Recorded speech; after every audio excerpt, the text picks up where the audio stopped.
Ça y est, finalement, une bonne adaptation et un bon livre. Comme quoi, tout peut arriver. Bonjour tout le monde, soyez bienvenus à ce tout nouvel épisode de CVLC. Donc, après presque une semaine sans nouvelles, j'ai décidé donc aujourd'hui de revenir pour vous parler d'une adaptation, certes pas fidèle, mais réussie, d'un classique appelé La Nuit des Enfants Rois, dont le nom du film c'est ceci. Qu'est-ce que vous avez fait? Ce que tu voulais qu'on fasse? Je vous ai jamais dit de faire du mal. Je peux vous contrôler. Je pourrais même vous tuer. Il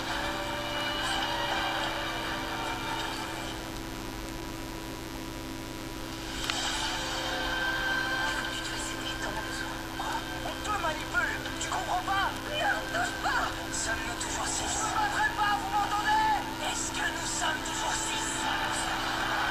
Selon la Maison Blanche, je suis la seule personne au monde capable de les stopper.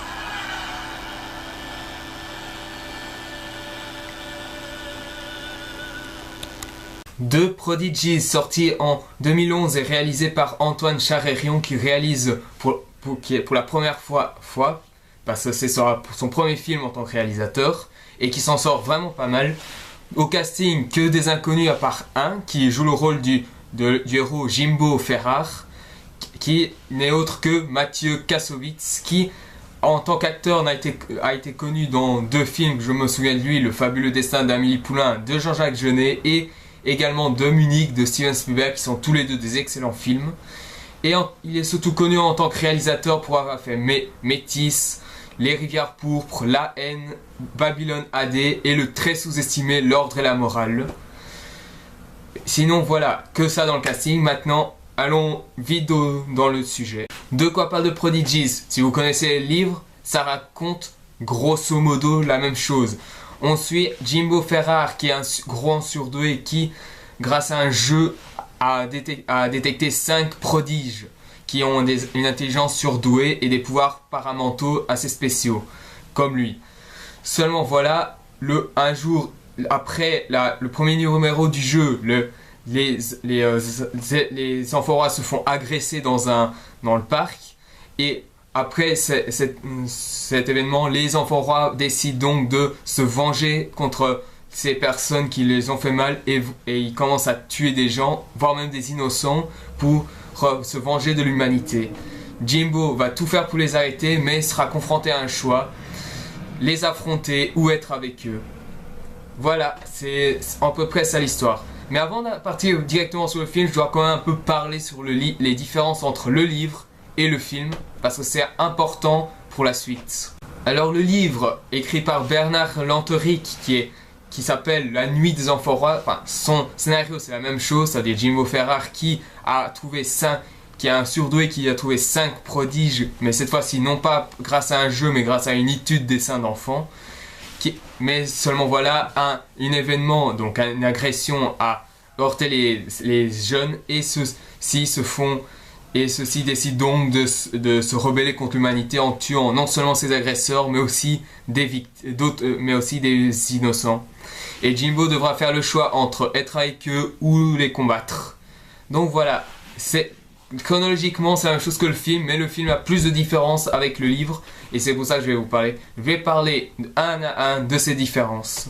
Alors déjà, dans le livre, il y a normalement 7 enfants rois. Ça veut dire 6 garçons, une fille.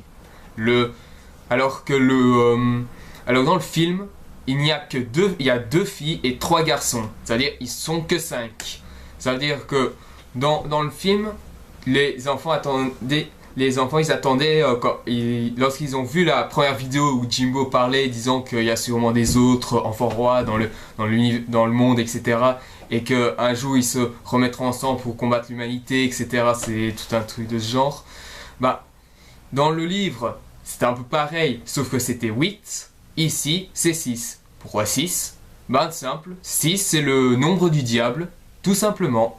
On peut surtout noter aussi que dans le livre, les surdoués, les prodiges, n'ont pas pouvoir paranormal, ils sont juste intelligents, alors que dans le film, ils ont des capacités paramentaux. Mais pour moi, c'est pas vraiment un mal, parce que quand on regarde la bande-annonce, ça donne quand même un côté plus fantaisiste, beaucoup plus fantastique. Et aussi, ça fait un peu penser à X-Men avec Charles Xavier qui lit dans les pensées, ou qui contrôle les pensées même. Mais pour moi, c'est pas vraiment un mal, puisque vu comment c'est mis à l'écran, ça donne bien. La troisième différence est que Jimbo Ferrar, le héros principal, dans le livre, il est certes surdoué, mais il n'est pas dans le même niveau que les enfants rois. Alors que ici, dans le film, ils sont du même niveau. Pour moi, c'est une bonne idée parce que mettre Jimbo Ferrar au même niveau, ça permet qu'ils comprennent sa souffrance, le fait qu'ils sont différents des autres, parce qu'il a aussi vécu comme eux des moments assez pessimistes. Enfin voilà, je trouve ça assez bien ficelé et je trouve que cette différence, c'est super bien. Bon, c'est la même chose comme pour les pouvoirs paramentaux. Mais soit, revenons pour les autres différences. Alors, le combat final dans le livre est différent de celui du film. Dans le film, c'est dans la Maison Blanche. Il est dit dans la bande-annonce.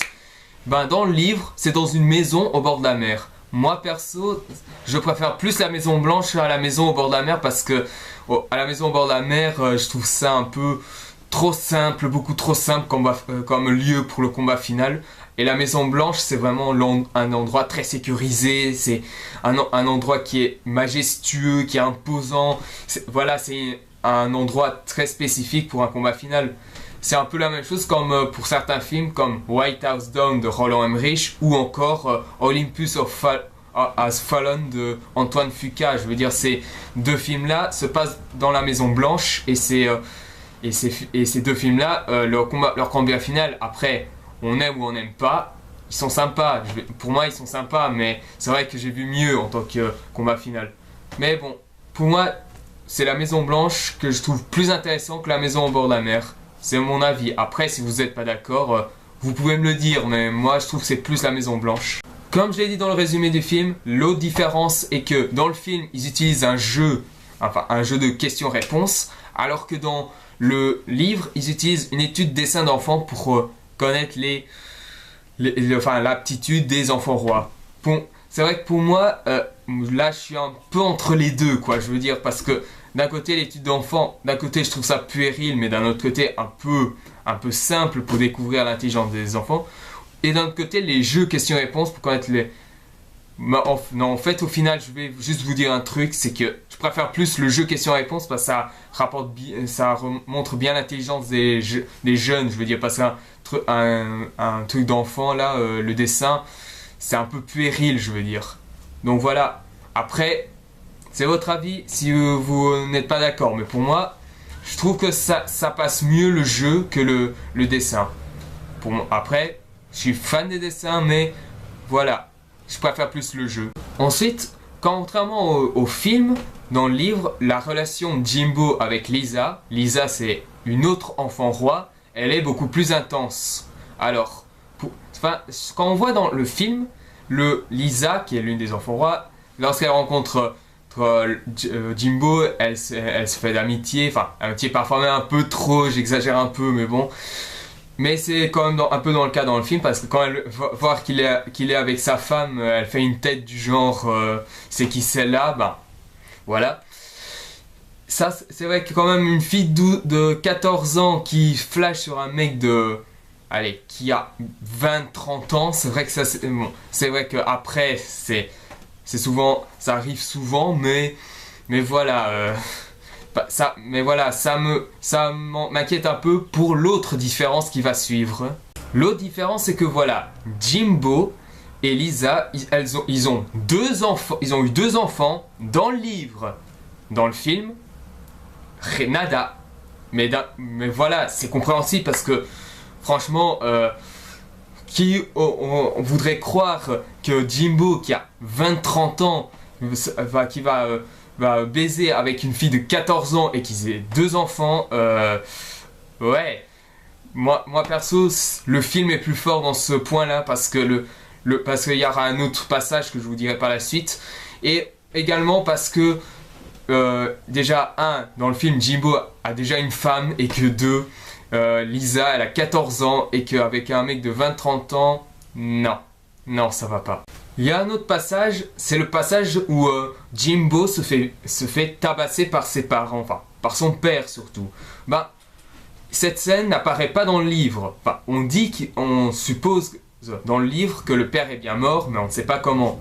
Par contre, la colère dans le film, la colère de Jimbo est exprimée sur ses parents. Le père va battre à mort sa femme avant de se pendre lui-même. Ne me demandez pas pourquoi, mais je vous jure, ça se passe comme ça dans le film. Bah, ici dans le livre, la colère est sur le beau-père de Jimbo qui avait, dont ils avaient une tension assez hard, quoi, je veux dire. Mais quoi qu'il en soit, le film comme le livre sont violents parce que on peut critiquer le film d'être trop violent, mais sachez quand même que le livre l'est aussi. Donc voilà. Et la dernière différence, c'est que voilà, Jimbo ne meurt pas dans le livre, alors que dans le film, oui. D'un côté, c'est compréhensible vu que sachant le réalisateur ne voulait pas que Jimbo ait 2 enfants avec une fille de 14 ans, ben, on se dit bon allez, on va le faire tuer parce que on n'a pas envie qu'il y ait un couple complètement bizarroïde dans ce film, quoi. D'un côté, le fait qu'il meure, ça donne vraiment plus d'émotion au film. Et aussi un autre truc, c'est que dans le livre, Jimbo ne meurt pas, on est tous d'accord. Pourtant, 2 enfants rois se font tuer. Jill, qui est le méchant principal en gros, et un certain Cole, que je ne me souviens plus très bien c'est qui, et qui se font tuer par les autres enfants rois refusant la mise à mort de Jimbo. Alors que bien sûr dans le film, c'est la mise à mort de Anne, qui est la fiancée de Jimbo. Jimbo se fait tuer, mais c'est un peu pour mettre en compte pour le reste. C'est parce que il aimait les enfants rois, même si eux, les 5 se sont sentis trahis. Ben, et tout ça, ça va mener à quoi? Ben, que 4 enfants rois qui vont se révéler contre Jill, ils vont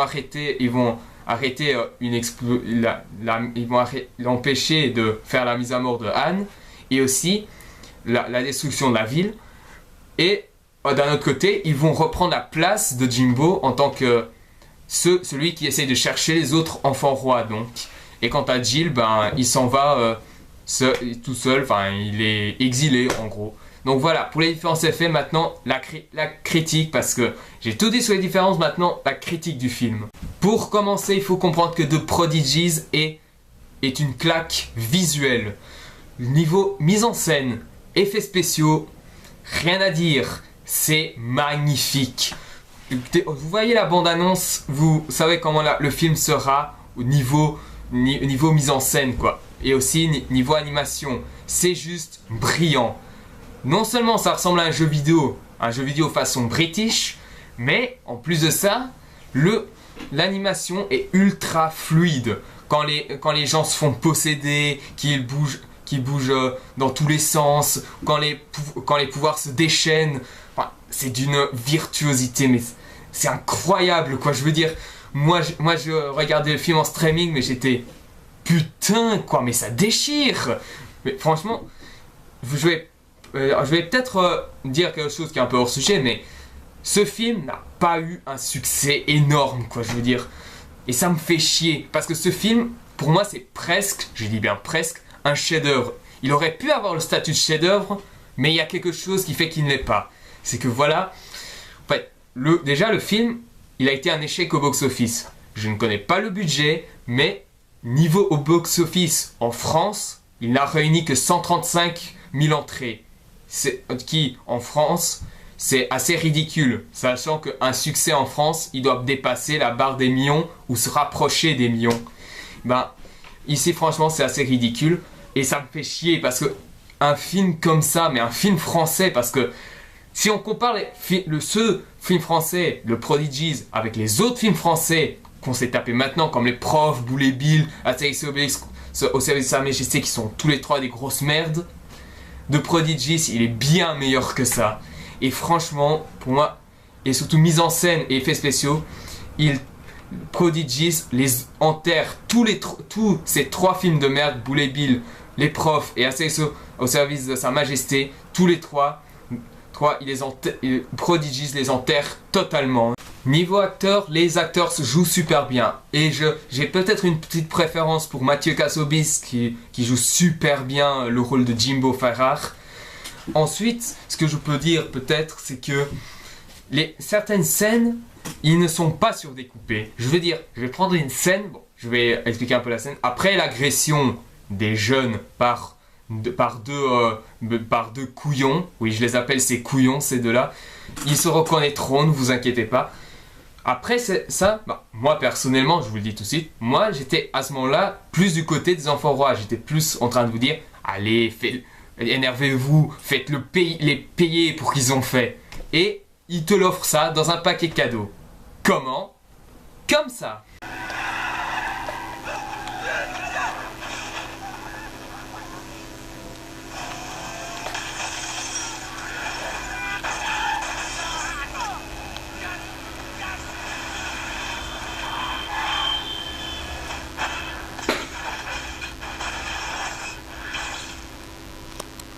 Oui, je sais, il n'y a qu'un seul mort, mais ne vous inquiétez pas, le deuxième c'est encore mieux. Ils te le envoient sur un rail de tram et ils font exploser la gueule du mec sur le tram. C'est juste jouissif, quoi. Je veux dire, ces mecs, tu n'as envie que d'une chose, c'est qu'ils crèvent après qu'ils aient violé Lisa. Et ils te donnent ça dans un plateau, et le réalisateur te le donne ça dans un plateau d'argent, quoi, je veux dire. Et en plus de ça, pour cette scène de lucrage de la voiture, ce qui est bien, c'est qu'il n'y a presque pas de coupure, je veux dire. Enfin, oui, il y a des coupures, mais il n'y en a pas beaucoup, contrairement à ce qu'on voit dans certains films. Je prends comme exemple Die Hard 5, qui j'ai ce souvenir vraiment amer, où la scène était surdécoupée, mais de manière nihiliste et complètement irregardable. Alors qu'ici, il y a des plans larges, beaucoup plus longues, le cut se coupe super bien, et en plus de ça, la technicité est vraiment incroyable, quoi. Je veux dire, rien que pour ça. Aussi pour les morts des jeunes, je suis content parce que pendant tout ce temps, depuis qu'ils ont violé Lisa, on a vu qu'une chose, c'est qu'ils crèvent et on te le donne. C'est comme si le réalisateur te disait, vous voulez les voir mourir, les voir souffrir, vous l'aurez. Et ça, je suis heureux. Et maintenant que j'y pense, c'est vrai que ça pourrait être très utile d'avoir des pouvoirs paramentaux, de contrôler les esprits. On pourrait par exemple tuer John Moore, qui suppose qu'il a fait à Die Hard 5. On pourrait tuer Uwe Boll pour ce qu'il a fait à beaucoup de jeux comme House of the Dead. Se débarrasser de tous ces films de merde, comme Max Payne, comme Killing Rising, comme House of Dead, comme Postal, pour se débarrasser de tous ces trucs de merde. Et comme Jimbo Ferrar, quand il est dans la prison, on fera ça.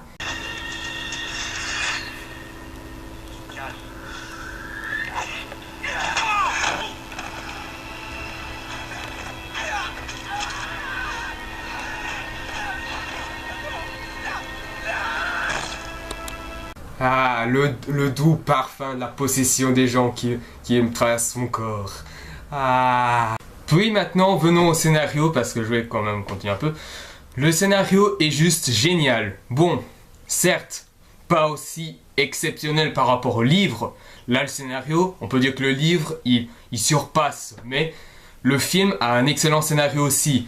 Je veux dire, le film commence d'abord par la maltraitance de Jimbo dans son enfance par ses parents. Ensuite, on voit Killian qui est un grand chef d'entreprise qui vient le voir, qui connaît son secret, etc.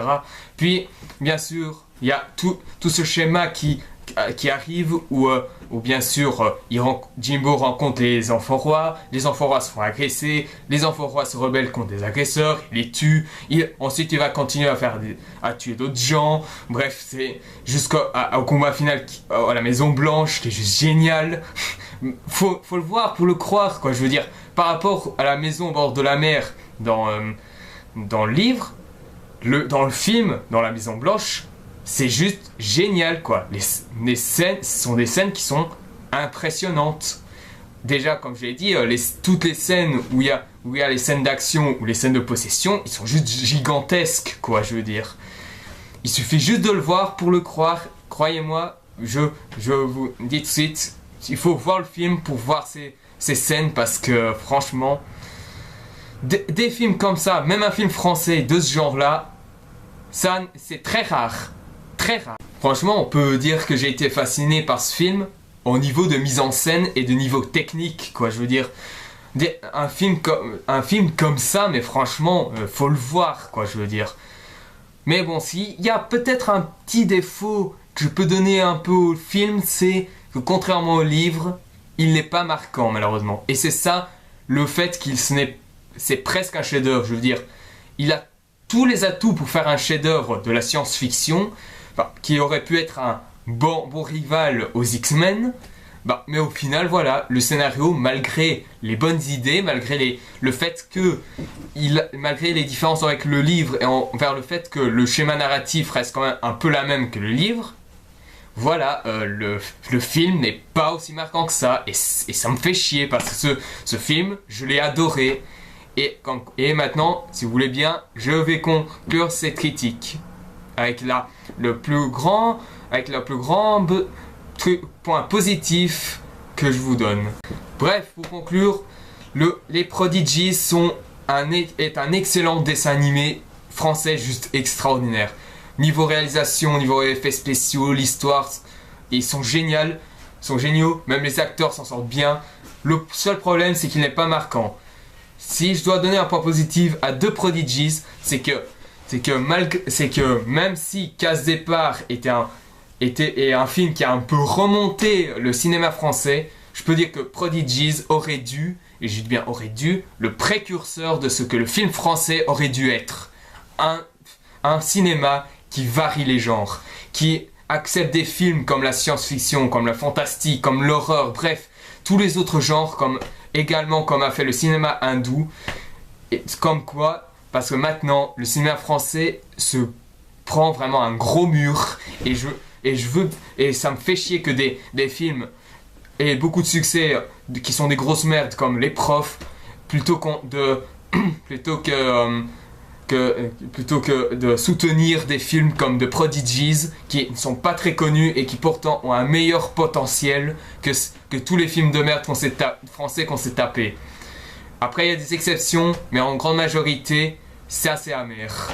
Donc voilà, merci d'avoir vu cette vidéo, j'espère que ça vous aura plu. Si vous avez aimé, mettez un j'aime. Si vous voulez en savoir plus sur les prochaines vidéos à venir, abonnez-vous.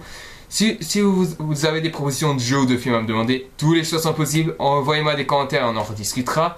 N'oubliez pas de me poser des questions si vous en avez, et j'attends toujours pour la FAQ parce que quand même 4 questions, 3-4 questions, c'est pas beaucoup, je vous le dis. Et donc, bien sûr, si vous êtes nouveau à découvrir ma chaîne ou si vous n'avez pas encore vu mes précédentes vidéos, je vous conseille d'aller voir même les hors-sujets car j'ai beaucoup de choses à dire dans ces hors-sujets.